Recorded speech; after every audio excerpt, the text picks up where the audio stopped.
এই কে আপনি? মানুষ। মানুষ মানে? এত রাতে এখানে কি করেন? বাসা কোথায়? বাসা নাই। বাসা নাই, এত রাতে একা একটা মেয়ে এখানে কি করতেছেন? দেশের কোন আইনে আছে যে একা একটা মেয়ে এত রাতে দাঁড়ায় থাকতে পারবে না? এটি কি খালি ছেলেদের দাঁড়ানোর জায়গা? আইন দেখতে চান? আইন দেখতে আলা হয়েছেন, থানায় চলেন। এই আমি যাচ্ছি, ধরতে হবে না ভাই। চলো।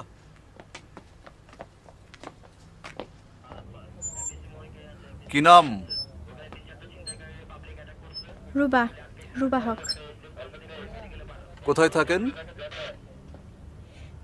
থাকি না, থাকার জায়গা থাকলে তো রাস্তাঘাটে ঘুরতাম না। আপনার কেসটা কি বলেন তো? কিছুই না, সৎ বাবার বাসায় থাকতাম, বনছে না, তাই বের হয়ে আসছি। তো বলছে না কেন? নিজের মতো করে থাকতে চাই তাই। তো নিজের মতো করে থাকবার জন্য এখন কোথায় যাবেন? দেখি খালাতো বোনের বাসাও যেতে পারি, নইলে শ্বশুর বাড়িতেও চলে যেতে পারি। শ্বশুর বাড়ি?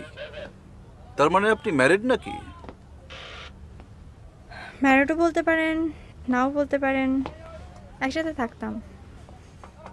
মানে লিভ টুগেদার করতেন? হ্যাঁ, তো এখন করছেন না কেন? পুরনো হয়ে গেছে না? আর ভাল লাগছে না? জি না, পুরনো হওয়ার আগে সে জেলে চলে গেছে। বন্ধুদের আড্ডায় মাতলামি করতে যে একজনকে খুন করে ফেলছে, তারপর যাবজ্জীবন হয়ে গেছে। তার মানে আপনি দাগি আসামির বউ? জি না, আমি দাগি আসামির বউ না। আমার হাজব্যান্ড একটা এনজিওতে চাকরি করতো। তো শ্বশুর বাড়ি থাকতে সৎ বাবার ওখানে থাকতে গেছেন কেন? কারণ শ্বশুরবাড়ি মেনে নেয়নি তাই। আপনি কি ভয় পাচ্ছেন? জি না, ভয় পাচ্ছি না। এই মোমবাতি জ্বালা।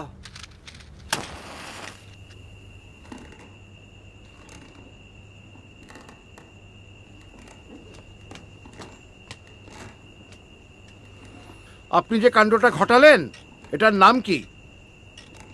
আব্বা বিয়ে। বিয়ে? তো আপনার মাথায় কি? মাথায় কিছু নাই। আপনার পাশে যে মহিলা আছে তিনি কি পরে আছেন? শাড়ি। কি রঙের শাড়ি? বাদামি শাড়ি, সুতি। আমার বাপদাদার 14 পুরুষ আমি এমন বিয়ে দেখিনি যেখানে পাগড়ি নেই আর বউয়ের লাল শাড়ি নেই।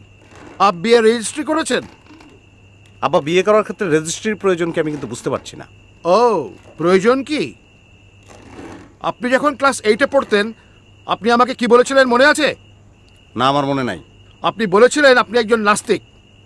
আমার তখনই উচিত ছিল আপনাকে কতল করে দেওয়া। আমি সেটা পারিনি আপনার মায়ের অনুরোধে, কিন্তু আজ বুঝতে পারছি আমি এটা ভীষণ ভুল করেছি এবং সেই ভুলের ফলাফল আমি আমার চোখের সামনে দেখতে পাচ্ছি। আব্বা আমি এখন আস্তিক। শাস্ত্র না মেনে বিয়ে করা কি ধরনের আস্তিকতা? আস্তিকতার সঙ্গে এই বিয়ের বিরোধ কোথায়? আমার তো মনে হয় পারস্পরিক বিশ্বাস থাকলে। থাক, আমি আপনার সাথে তর্ক বিতর্কে যেতে চাই না। আপনি মহাপণ্ডিত, আপনি এরকম লিভ টুগেদারই করতে থাকেন। এ বাড়ির ছেলে হিসাবে আপনার এ বাড়িতে অধিকার আছে। সে অধিকারের বলে আপনি এই বাড়িতে থাকতে পারবেন, আপনার স্ত্রীটিও পারবে, অবশ্য তাকে যদি আদৌ স্ত্রী বলা যায়। আর আমার জীবদ্দশায় আমি কোনো টাকা পয়সা দিতে পারবো না, তবে আমার মৃত্যুর পর আপনি সম্পত্তিতে ভাগ পাবেন।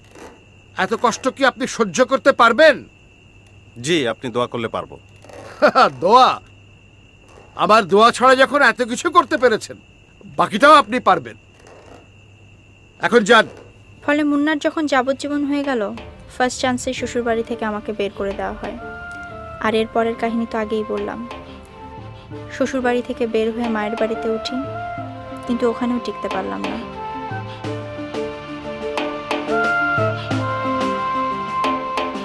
এই সাহেব আলী। জি স্যার। ওনাকে আজকে রাতে থানার হেফাজতে রাখো, কালকে সকালে সসম্মানে ছেড়ে দিবা। ইয়েস স্যার, আপনি আসেন। সকালে আপনি কোথায় যাবেন? বললাম তো, আমার খালাতো বোনের বাড়িতে। ও, নিয়ে যাও।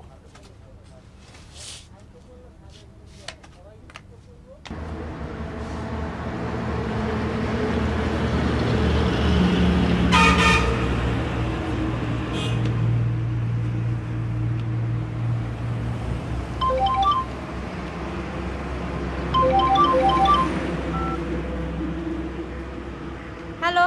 কি রে, সারা রাত কোথায় ছিলি? তোর মোবাইল বন্ধ ছিল কেন? কারণ আমি ফুর্তিতে ছিলাম, এজন্য আমার ফোন বন্ধ ছিল। আমাকে ফোন দিছো কেন? আর জীবনে আমারে ফোন দিবা না।